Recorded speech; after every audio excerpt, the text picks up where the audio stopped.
Et Dieu me disait, Josué, aujourd'hui, je parcours les cités et les maisons. C'est vrai. Pourquoi faire, Seigneur? Pour annoncer une bonne nouvelle. Amen. Seigneur, à ceux qui sont malheureux. Je parcours les cités. Alléluia. Vos cités ici. Amen. Je parcours vos maisons comme fait Lélé. Pour annoncer quoi, Josué? Pour annoncer la délivrance. Gloire à Dieu. Pour annoncer quoi, Josué? De ce que je guéris les cœurs brisés. Pour annoncer quoi? Pour rendre libres ceux qui sont captifs. Mais on pourrait dire, là, on n'est pas captifs. On n'est pas emprisonnés. On n'a pas des chaînes aux mains. On n'est pas à Villeneuve, là-bas. On n'est pas là-bas. On est là, dans une maison. On va dehors, si on a envie, on rentre. Si on veut, on sort et on rentre. Oui, mais l'âme, l'intérieur, là, c'est vrai, est emprisonné. L'âme, on voit pas, là, ici. Mais si chacun d'entre vous pourrait marcher et entendre avec les oreilles de Jésus, on entendrait des chaînes. Comme disait le Geoffraïm, si on marcherait et qu'on pourrait entendre avec les oreilles de Jésus, on entendrait vos chaînes traîner par terre. Mais quelles chaînes? Les chaînes des liens, de la cigarette, de la drogue, des cachets pour pouvoir dormir, tous ces liens-là. Si on pourrait les entendre. Mais non, on ne les entend pas. Elles sont là, elles sont à l'intérieur. C'est vrai. Si on pourrait entendre l'intimité de chacun, si on pourrait entendre les nuits de chacun, si notre tête d'oreiller, là, pourrait la mettre ici, et la faire parler ce soir. C'est vrai. Qu'est-ce qu'elle dirait? Qu'est-ce qu'elle dirait? Est-ce que tout va bien? Ou est-ce qu'elle expliquerait tes larmes coulées sur cette tête d'oreiller? Est-ce qu'elle pourrait dire les soupirs? Et elle pourrait nous dire les heures que tu passes à te lamenter, à chercher une solution et que tu n'arrives pas à trouver. Si elle pourrait dire là, les heures que tu puisses dormir, tu te réveilles le matin, t'es en miettes parce que tu as passé la nuit à pleurer, la nuit à chercher une solution. Et je le sais ce que c'est. Et puis des fois on est là et on se dit, Seigneur, comment je vais faire pour m'en sortir?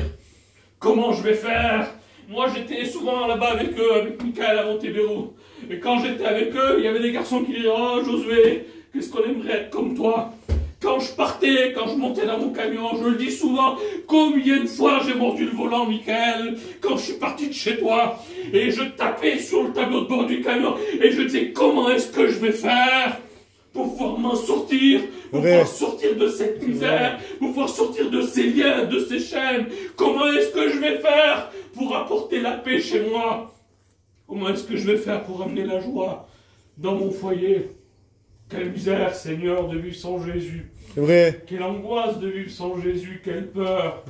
Et puis j'étais là, et puis je cherchais Dieu, et puis Dieu me disait ça. Et voilà, je parcours les cités, Josué, je parcours les terrains chez vous. Je parcours les maisons, je parcours les ponts, parce que Dieu n'est pas que là. Dieu parcours les ponts. C'est vrai. Là où est-ce qu'il y a des SDF, qu'ils n'en peuvent plus de la vie. Mais Dieu envoie des hommes aussi là-bas. Amen. Dieu parcourt ces lieux. Il y a des hommes qui vont témoigner à ces hommes méprisés. Ces hommes que personne ne veut poser les regards. Ces hommes que personne ne veut serrer la main. Mais nous, on sert un Dieu qui est capable d'aller vers ces hommes et de les serrer dans ses bras. Et Dieu est mort. La Bible va dire ça, Jean 3,16.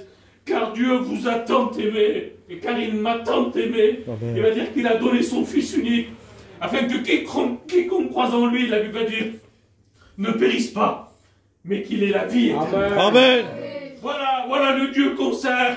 Mais le Dieu qu'on sert, il n'est pas que pour moi, pas que pour Michael. Oui. Il est aussi pour vous. Amen. Et il est aussi pour ceux qui sont au dehors. Alléluia. Et qui écoutent la parole de Dieu. Dieu est mort aussi pour toi. Amen. Et il est ressuscité le 3e jour pour toi aussi. Mais pourquoi faire, Seigneur, t'as fait ça? T'étais tellement malheureux, Josué.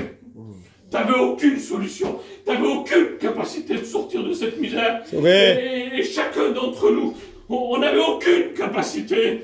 Et il va dire à un moment donné, il va dire, mais qui enverrai-je? Il voyait la misère qui était sur les hommes et sur les femmes. Et il a dit, pour la cité Millon, là-bas, comment je vais faire? Mais qui enverrai-je pour eux? Et là, la Bible va nous dire qu'une voix fut entendre. Et il va dire, moi, envoie-moi, j'irai. Mais tu iras faire quoi, Jésus? Mais j'irai, je descendrai sur la terre. Et après, je vais grandir. Et après, je vais me retrouver à Gethsémané. Ah, Seigneur, Gethsémané. vais me retrouver à Gethsémane. Où est-ce que des soldats vont venir me chercher? Pourquoi faire, Seigneur? Ils vont venir te chercher pour m'amener à Golgotha. Seigneur, c'est eux qui t'ont pris, qui t'ont amené. Non, non, la Bible va dire que personne ne prend ma vie. Mais c'est moi qui la donne. Et il nous l'a trouvé à Gethsémane. Il y a des hommes, des soldats qui sont venus le chercher. Et quand ils sont venus, ils ont dit ça. Jésus va dire, qui cherchez-vous? Eux, ils vont dire Jésus de Nazareth. Et quand Jésus va dire c'est moi, la Bible va nous dire qu'ils vont tous tomber. Ils vont se relever. Et il va dire, mais qui cherchez-vous? Et encore une fois, ils vont dire, nous cherchons Jésus de Nazareth. Et il va dire encore, c'est moi.